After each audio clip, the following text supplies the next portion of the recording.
Good morning mga ka-TH. Nandito po tayo sa ating location ngayon. Medyo malayo-layo po yung explore natin kasi not almost but more than 2 hours tayong naglakad, no? Bago tayo makarating sa ating exact location. So ang main purpose po natin pumunta po dito is yung sinasabi ng ating kaibigan na naispatan daw nila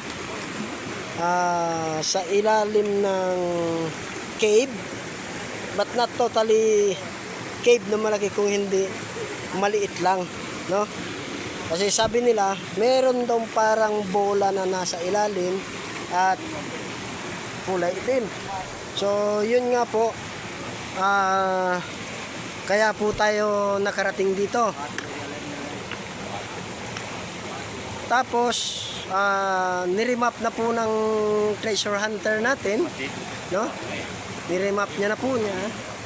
So ang pinaka main purpose ng pagpunta natin po dito is yung nasa ilalim nun.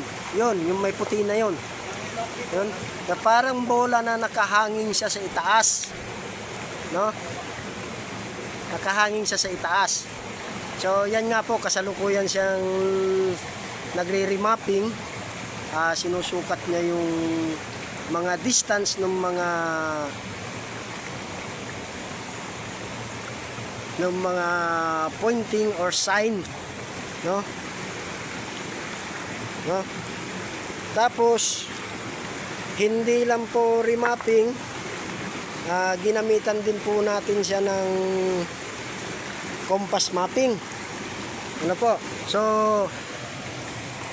eksakto po dito sa kung saan po tayo nakaupo, tinira po natin ng compass mapping. Eksakto po siyang west 270. So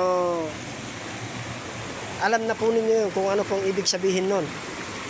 And then hindi po nagtatapos dyan ang ating exploration kasi may naispatan po yung treasure hunter natin.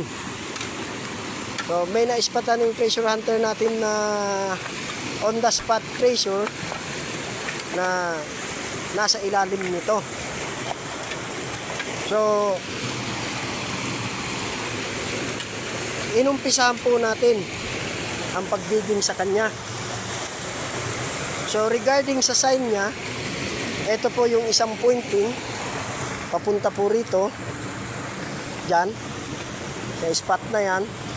Tapos may coordinate marker siya na butas mula dito, repeat papunta dito. Tapos nandoon po yung kanyang coordinate marker sa kabila. Yun po. Zoom natin ng konti. Asan na ba yun? Ayun. Medyo hindi lang po makita gawa nung against the light po tayo. Ano po? So tapos meron pa siyang isang coordinate marker na nandito. Ayan. 9 feet. So 9 feet po siya. 9 feet po yung distance niya. So nandiyan po sa nakikita ninyo, kasalukuyan silang nagtatrabaho, binubuksan po nila para maibaba po natin yung tubig, no? Tapos no, habang hinuhukay ito kanina, no, marami siyang mga bato na nakatakip sa kanya. So nung tinanggal po natin ang mga bato, ito po yung tumambad sa amin. So meron pong butas na tumuturo pa ilalim. Katawan ng Tumuturo pa ilalim. Oh. Isa. Tapos asan na yung isa rito? May butas pa tong isa. Butas to eh. Hindi. Ito. Ito. Tapos ito habang nakataob, yan, habang nakataob, so sign po siya ng paa. So nakataob po yan, lahat po yan, dito po yan nakuha sa loob. No? Dito yan nakuha sa loob. So yun nga po, sa nakikita nyo, binubutasan nila dito sa gilid para makadaan yung tubig. No? Ayan po. So, ongoing pa rin po ang pagre-remapping ng treasure hunter natin.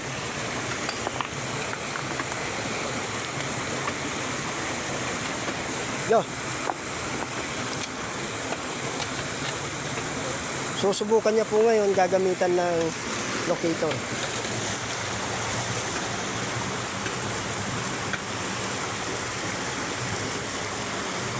Yan, sa nakikita niyo po, nagsasabi talaga yung locator na merong sa ilalim. No? Meron sa ilalim. So, tinuturo po niya talaga kung nasaan.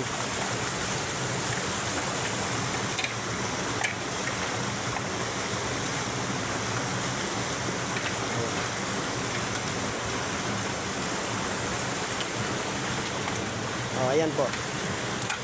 Yan. So, hintayin na lang natin to hanggang mamaya na makababa yung tubig para makita natin kung ano talaga yung nasa ilalim. Kasi hindi naman to pwedeng timba-timbain kasi wala naman po kaming timba. Ano po? So, eto pa pala, gagamitan niya pa ng isang locator. Tabi muna tayo, tabi muna. Yan, para makita natin.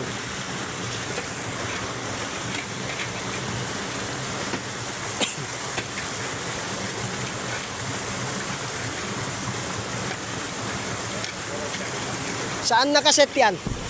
Diamond. Oh, sa diamond.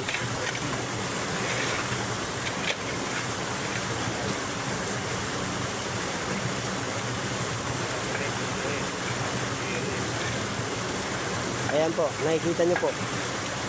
Umiikot po yung locator natin. Nakaset po yung aparato natin sa diamond.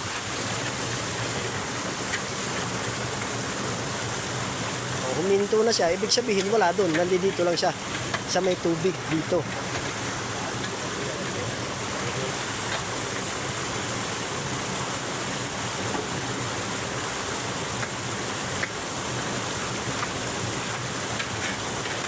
O, ayan po. Nakasentro po siya sa gitna, kaya umiikot.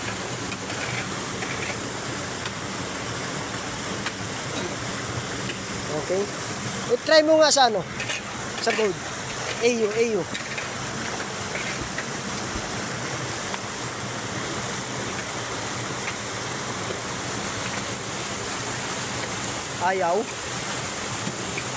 Ayaw. So, ibig sabihin diamond nung nasa ilalim. Yun lang ba nasa ilalim yan?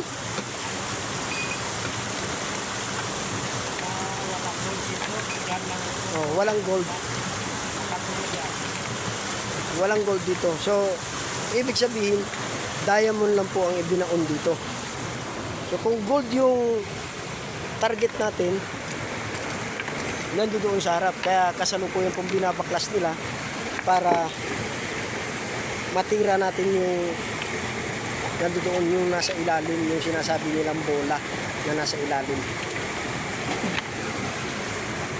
So, sinusubukan po ng mga kasamahan po natin na baklasin muna kasi hindi naman gaanong matigas. Ano po?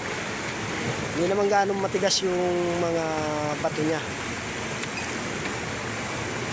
Kaya sinusubukan nilang bakbakin muna.